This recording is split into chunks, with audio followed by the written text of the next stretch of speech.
అందరూ చేతులు పైకి లేపి పాడండి.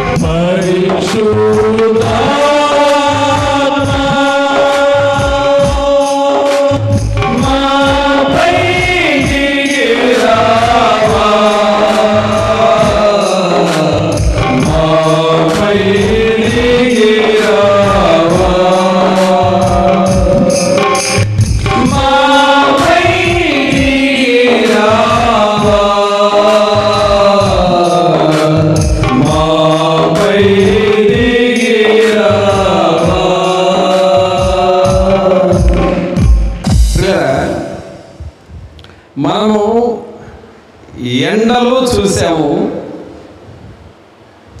అలాగే చల్లని మేఘాలను కూడా చూసాము. బాగా ఎండ వేసినప్పుడు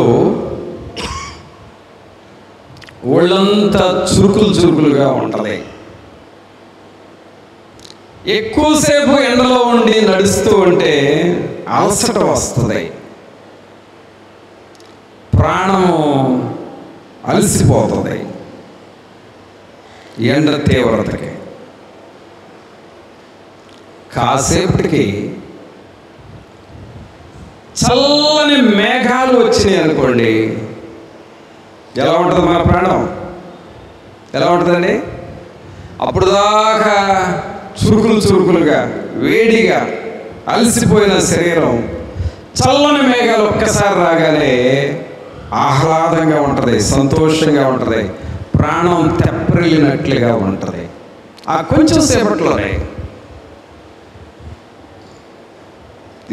ఎండ తీవ్రత అది వెంటనే మారి చల్లని మేఘం రాగానే మన శరీరము ఆహ్లాదంగా ఉంటుంది. కానీ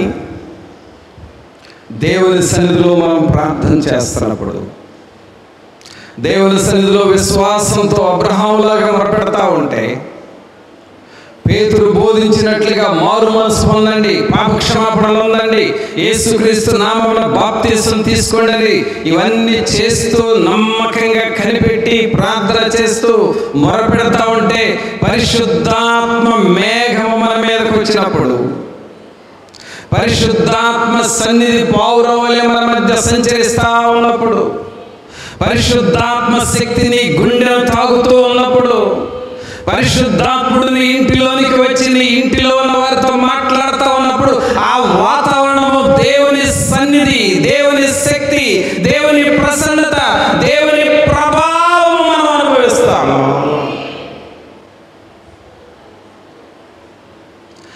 విశ్వాస సంబంధులు అబ్రహాము సంబంధులుగా మనం ఎప్పుడైతే మారుతామో దేవుని సన్నిధిని మనం అలాగ అనుభవించేవారుగా ప్రభు చేస్తారు. ఆయన సంఘం అనుభవించాలి, ఆయన నమ్ముకున్న కుటుంబాలు అనుభవించాలి, ఆయన సన్నిధిలో యథార్థంగా ఉంటున్న రక్షణ పొందిన ప్రతి ఒక్కరూ అనుభవించాలి.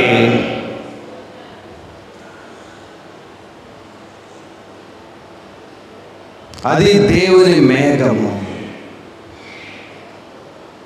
అది దేవుని సన్నిధి, షెకినా మేఘము, దేవుని మేఘము, చల్లని మేఘము.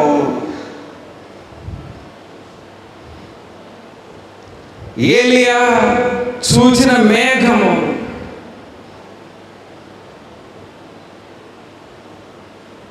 మోషే చూచిన మేఘము, పేతురు, యాకోబు, యోహానులు చూచిన మేఘాలు. ప్రభువురా, ఈనాడు విశ్వాస సంబంధులు, దేవుని బిడ్డలు, దేవుని సంఘములో ఈ మేఘాలను మనం అనుభవించాలి. ఈ మేఘాలు మనల్ని తాకాలి. ఈ మేఘాలు పరిశుద్ధాత్మలే వరమును మన మధ్య తెంచాలి.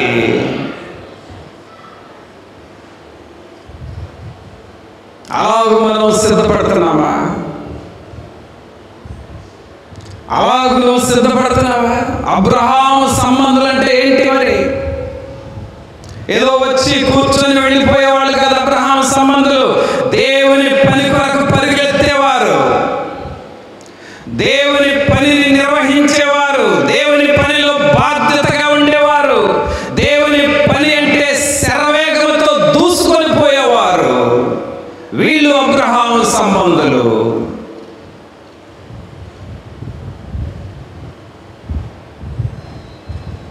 ఇలాంటి వారిని పౌలు గారు ఏం చెబుతాడంటే గలతీ సంఘస్థులకి, మీరు అబ్రహాము సంబంధులైతే అబ్రహాము ఆశీర్వాదాలు మీరు పొందుతారు. ఆమేన్. చెప్పండి ఒకసారి. అబ్రహాము సంబంధులైతే అబ్రహాము ఆశీర్వాదాలు మీరు పొందుతారు. మరి ఎవరి సంబంధులు మీరు? సహోదరా, ఎవరి సంబంధులుగా ఉంటున్నావు? దేవుని సన్నిధికి వస్తున్నావు కానీ అంటనట్లుగా ఉండిపోతున్నావా? దేవుని సన్నిధికి వస్తున్నావు కానీ వెళ్ళకపోతే బాగోదు అన్నట్లుగా వచ్చిపోతున్నావా? అంటనట్లుగా, ముట్టనట్లుగా, ఎరగనట్లుగా ఇలాంటి పిచ్చి భక్తి చేసుకుంటున్నావా? దయ్యపు భక్తి చేస్తున్నావు.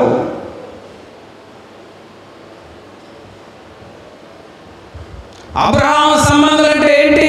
దేవుని ఆశీర్వాదాలు ఎలా వస్తాయి నీకు? అబ్రహాము పిల్లలు వారసత్వం కలిగి దేవునితో అంటి పెట్టుకున్నారు.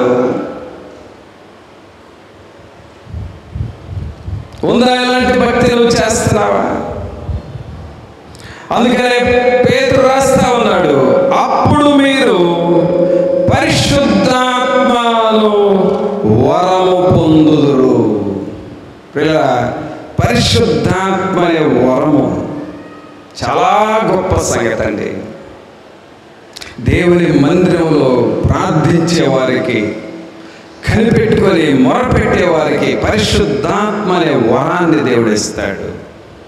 మారు మనసు పొందేను, బాప్తిసం తీసుకున్నానని చెబుతున్న నీకు ఈ పరిశుద్ధాత్మ అనే వరము ఖచ్చితంగా ఉండాలి. ఈ పరిశుద్ధాత్మ అనే వరం లేకపోతే నీ భక్తిలో కావలసినన్ని లోపాలు వచ్చినాయని అర్థం. అబ్రహాము సంతానంగా మనం మారాలి. అబ్రహాము దేవుని నమ్మెను, అది అతనికి నీతిగా ఎంచబడెను.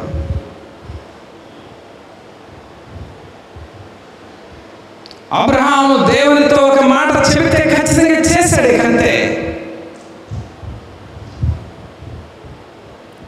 విశ్వాసుల మాటల్లో పొరపాటులు రాకూడదయా, పొరపాటు రాకూడదు. ఒకటి చేస్తానని చేయకపోవడం, నువ్వు ఒకటి చెప్పి ఇంకొకటి చేయటం, అది ఎప్పటికీ నీకు తగదు. అసలు అది దేవుని సన్నిధిలో అవునంటే అవును, కాదంటే కాదు, మాట మార్చకూడదు. అది అబ్రహాము సంబంధులు చేయవలసిన పనులు. చూడండి, అబ్రహాము సంబంధులు చేయాల్సిన మరొక పని ఏమిటంటే విలాప వాక్యములు. విలాప వాక్యములు 3వ అధ్యాయము.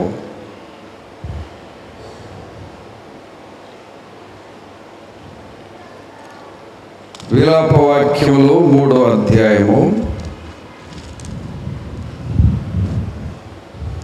27-28 వచనాలు చూద్దాం. యవన కాలమున కాడి మోయిట నరునికి మేలు, అతని మీద దానిని మోపిన వాడు యెహోవాయే. గనుక అతడు ఒంటరిగా కూర్చుండి మౌనముగా ఉండవలెను. అబ్రహాము సంతానముగా మనం మారాలంటే పిల్లరా, ఇదిగో దేవుడు నీకు ఇచ్చిన పని నమ్మకంగా చేయాలి. 27వ వచనంలో ఏమని చదువుతున్నావు? యవన కాలమున కాడి మోయుట నరునికి మేలు. ఏం మోయాలంటే మనం కాడి మోయాలి. ఎవరి కాడిది? దేవుని కాడి. ఎవరి పనిది? దేవుని పని. నీకు ఒక పని దేవుడు ఇచ్చినప్పుడు ఆ పనిని నువ్వు ఖచ్చితంగా చేయాలి.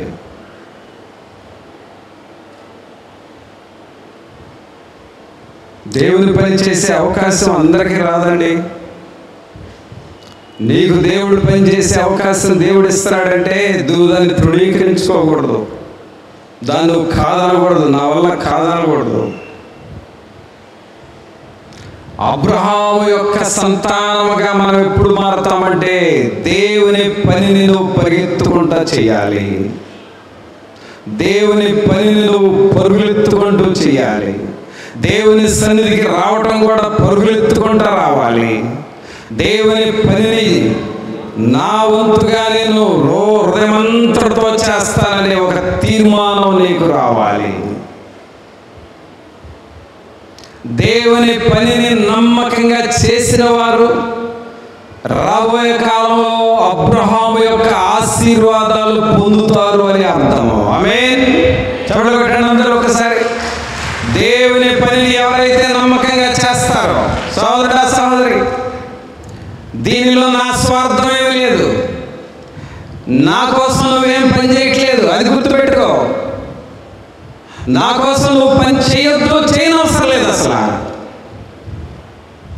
మనమందరము దేవుని పనిని చేసేది, మనమందరము దేవుని కాడిని మొయ్యాలి, దేవుని పని చేయాలి, దేవుని మందిరం పనులు చేయాలి. దేవుని పనిలో ఏమేమి పెండింగ్ ఉన్నాయో అవన్నీ నువ్వు ఆలోచించుకొని నువ్వు చేయగలిగిన పనులు చేయాలి, నువ్వు తప్పుకోవడం కాదు. అబ్రహాము యొక్క వారసులుగా మనం మారాలి అనంటే, అబ్రహాము యొక్క ఆశీర్వాదాలు నీకు రావాలి అనంటే దేవుని పనిని నిండారుగా చెయ్యి, హృదయమంతటితో చెయ్యి, పూర్ణ బలముతో చెయ్యి, పూర్ణ శక్తితో దేవుని పనిని చెయ్యి. వాక్యాలు ఏం చదువుతున్నావు? యవన కాలమున కాడి మోయుట నరునికి మేలు, అతని మీద దానిని మోపినవాడు యెహోవాయే. దేవుడు నీ మెడ మీద కాడి పెడితే నువ్వు ఈసిరి పారేస్తావా?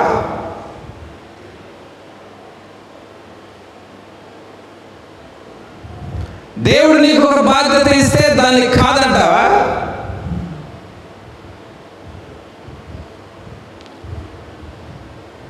విశ్వాస సంబంధులుగా నువ్వు ఎలా మారుతావు మరి? ఒక ప్రార్థన చేసే పనే కావచ్చు, ఒక గ్రూప్ ప్రార్థనే కావచ్చు, నీ టైంకి నువ్వు వెళ్ళి నమ్మకంగా చేస్తున్నావా? అది నీకు దేవుడు పెట్టిన కాడి కదా అది నీ మీద. చదువురా, ఆ కాడిని ఎన్నిసార్లు ఇసిరి పారేస్తున్నావు? ఎన్నిసార్లు 1వ తారీఖు ప్రార్థన ఇసిరి పారేసావు నువ్వు? ఎన్నిసార్లు 24 గంటల ప్రార్థన ఈసిరి పారేసేసి వెళ్తున్నావు?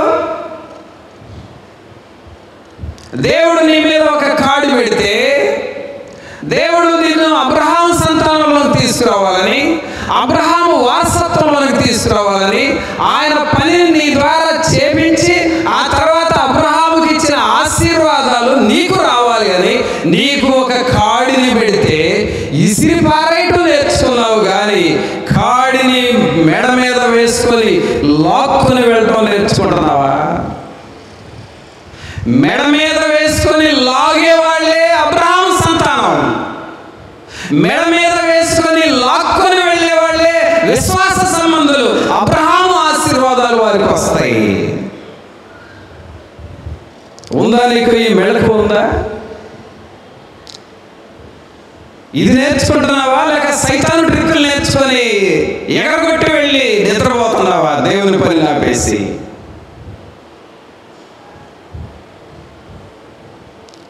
మోసపోకుడి, దేవుడు విక్రింపబడడు. సోదరుడా సోదరి, దేవుని వాక్యం మాట్లాడుతుంది అబ్రహాము వారసులుగా మనం మారాలి. అబ్రహాము వారసులుగా మారాలి అంటే దేవుని కాడి మోయటం నేర్చుకో, దేవుని పనిని చేయటం నేర్చుకో. నీ పనులైనా ఆపుకో కానీ దేవుని పనిని ఎగరగొట్టబాకు, దేవుని పనిని మానేయబాకు. ప్రభు నిన్ను కనిపెడతా ఉన్నాడు, ఆయన నీలో నమ్మకత్వాన్ని చూస్తున్నాడు. దేవుని పని విషయంలో నువ్వు ఎంత యథార్థంగా ఉన్నావో, ఎంత నమ్మకంగా ఉన్నావో ఆయన కనిపెడుతున్నాడు. దేవుని సేవకుడు కాదు కనిపెట్టేది, దేవుడే, పరిశుద్ధాత్మ దేవుడే నిన్ను కనిపెడుతున్నాడు. నీకుందా ఆ విశ్వాసం? ఉందా? అబ్రహాములాగా దేవుని మీద అలాంటి విశ్వాసం ఉంచుతున్నావా?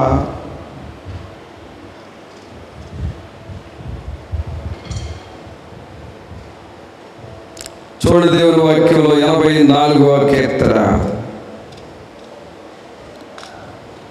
84వ కీర్తన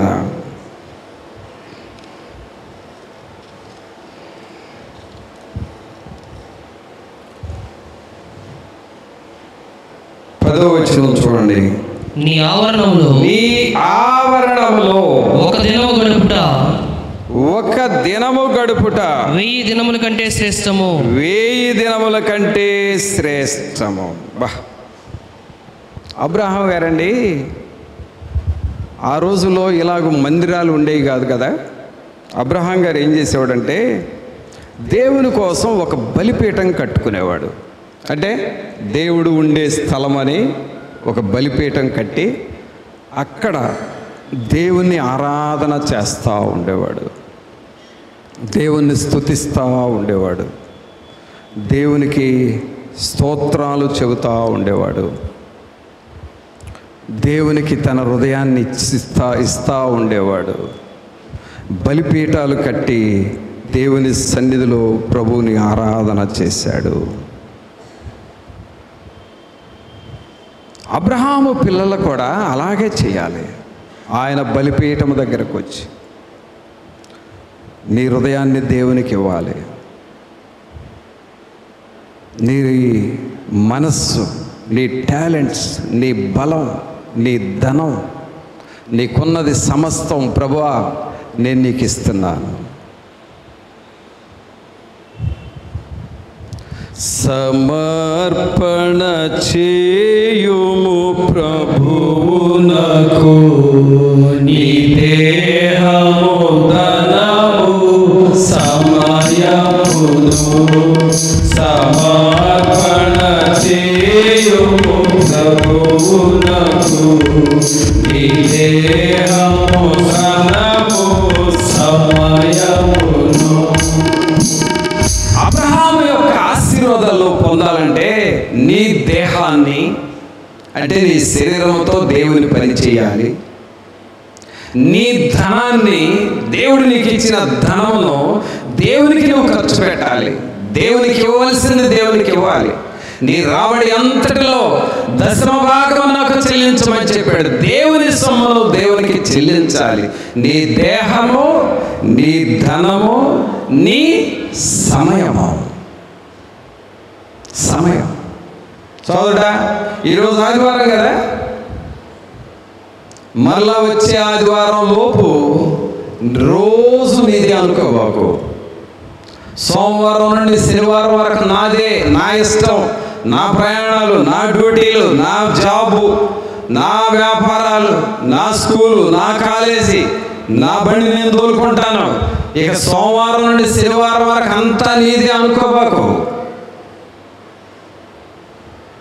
అబ్రహాము విశ్వాస సంబంధులుగా మనం మారాలి.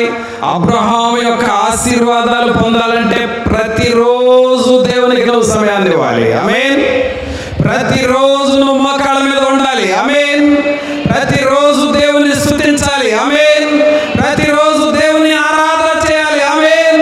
ప్రతిరోజు నువ్వు దేవుని సన్నిధిలో కనబడతా ఉండాలి. ఆమేన్.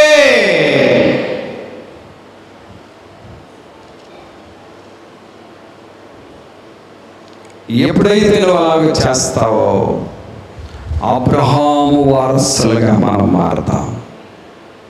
అబ్రహాము పిల్లలం అవుతాం.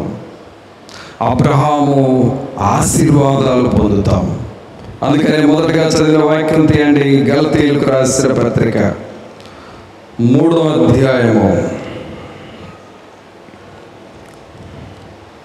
గలతీయులకు రాసిన పత్రిక 3వ అధ్యాయము 6వ వచనం చూడండి. అబ్రహాము దేవుని నమ్మెను, దేవుని నమ్మెను, అది అతనికి నీతిగా ఎంచబడెను. అది అతనికి నీతిగా ఎంచబడెను. కాబట్టి విశ్వాస సంబంధులే అబ్రహాము కుమారులని తెలుసుకొనుడి. ఎవరండి? విశ్వాస సంబంధులే అబ్రహాము కుమారులని మీరు తెలుసుకొనుడి. అనగా నీ హృదయంలో ఏముండాలి? దేవుని మీద విశ్వాసం ఉండాలి. నీకు విశ్వాసం ఉంటేనే ప్రార్థన చేస్తావు, నీకు విశ్వాసం ఉంటేనే దేవుని పని చేస్తావు, నీకు విశ్వాసం ఉంటేనే నా పని ఆపేస్తాను దేవుని పని ముందు పెట్టుకుంటానని అనుకుంటావు, నీకు విశ్వాసం ఉంటేనే దేవుని సన్నిధికి వెళ్ళాలనిపిస్తుంది, నీకు విశ్వాసం ఉంటేనే నా పట్ల దేవుడు ఆశీర్వాదాలు ఇస్తాడని నమ్ముతావు. అందుకనే విశ్వాసము దేవునికి నీకు ఉండే నాభి సూత్రము. మరి ఆ నాభి సూత్రాన్ని నువ్వు కలిగి ఉంటున్నావా? ప్రభువా, నీ మీద నేను అలాంటి విశ్వాసం కలిగి ఉంటాను అని దేవుని మీద ఆధారపడుతున్నావా? ప్రార్థన చేసుకుందాం. ఒక నిమిషం మన హృదయాలు మనం పరీక్షించుకుందాం. ప్రతి ఒక్కరు మోకాళ్ళ మీద ఉండి, ప్రభువా నా హృదయంలో విశ్వాసం నాకు దయచేయండి. విశ్వాసం లేకపోతే నేను మీకు ఇష్టడుగా కూడా ఉండలేను కదా. విశ్వాసం లేకపోతే నేను ఆశీర్వాదం ఎలాగో పొందుతాను? ప్రభువా, నన్ను నేను గ్రహించుకోవాలి, నన్ను నేను పరీక్షించుకోవాలి. లోతైన జ్ఞానము, లోతైన గ్రహింపు నాకు రావాలి అని నువ్వు అడుగుతావా? ప్రతి ఒక్కరూ మోకాళ్ళ మీద ఉండి, సోదరుడా సోదరి, నీ చేతులు దేవుని వైపు చూపిస్తూ యేసయ్యా అని పిలువు దేవుణ్ణి. ప్రభువా, నాకు విశ్వాసము దయచేయండి అయ్యా. మీ మీద నాకు బలమైన విశ్వాసం ఉండాలి ప్రభువా, లోతైన విశ్వాసం ఉండాలి ప్రభువా. అయ్యా, మీ మీద బలమైన నమ్మకమును నేను పెట్టాలి. అబ్రహాము ఎలాగూ దేవుని నమ్మినాడు, అబ్రహాము లాంటి విశ్వాసము, అబ్రహాము లాంటి ప్రార్థన, అబ్రహాము లాంటి విధేయత నాకు నేర్పండి ప్రభువా అని నువ్వు అడుగుతావా? విశ్వాస సంబంధులే అబ్రహాము ఆశీర్వాదాలు పొందుతారని వాక్యములో చూసాము. మేము ఎలాంటి సంబంధులుగా మారుతున్నాం? శరీర సంబంధులుగా మమ్మల్ని మారనివద్దయా. ఆత్మ సంబంధులుగా, విశ్వాస సంబంధులుగా మేము మారాలి. అట్టి గ్రహింపు మాకివ్వండి అని అడుగుతావా? పరిశుద్ధుడైన మా ప్రభువా, మీకు స్తోత్రాలు వందనాలు చెల్లిస్తూ ఉన్నాము. మహోన్నతుడా, మహాగణుడా, మా ప్రభు అయిన యేసు, మిమ్మల్ని స్తుతిస్తూ ఉన్నాము. ప్రభా, మేము అబ్రహాము దేవునిని ఎలాగూ నమ్మినాడు, మేము కూడా దేవునిని ఎలాగూ నమ్మి మీ మీద విశ్వాసముంచు వారేముగా చేయండి. పాప క్షమాపణ పొందాలి, యేసుక్రీస్తు నామమున బాప్తిస్మము తీసుకోవాలి, పరిశుద్ధాత్మను వరమును మేము పొందాలి, మా మెడ మీద మీ కాడి వేసుకొని మోయాలి ప్రభువా. అలాగూ దేవుని సంబంధులముగా మేము ఉండాలి. తండ్రి, మీ వైపు చూస్తూ ఉన్నాము. దేవుని ఆత్మ మమ్ములను బలముగా తాకాలి. పరిశుద్ధాత్మ అగ్ని మమ్మలను అందరినీ మండించాలి ప్రభువా. ప్రతి ఒక్కరి హృదయము కరగాలి, కరుడు గట్టుకుపోయిన గుండెలు సహా అదరాలి దేవుని అగ్నితో. ఓ దేవా, మీ మేఘమును మా మధ్య పంపండి. సాతానుడు కలుగు చేయుచున్న కఠినాత్మ నజరేయుడైన యేసు నామములో నువ్వు కాలిపోవుదుగాక. దేవుని అగ్ని మాలోనికి రానివ్వండి. పరిశుద్ధాత్మ అగ్ని సంఘాన్ని దిద్దాలి, సంఘాన్ని సవరించాలి ప్రభువా. దేవా, మీకు స్తోత్రాలు వందనాలు. ప్రతి ఒక్కరిని మీరు దర్శించి పరిశుద్ధాత్మ అగ్ని బాప్తిస్మములోనికి ప్రతి ఒక్కరిని మీరు నడిపించండి. మీ వాక్యం మా హృదయములో నిలిచి ఫలించులాగున చేయమని నజరేయుడైన యేసు నామమున అడిగి వేడుకొనుచున్నాము తండ్రి. ఆమేన్.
దేవా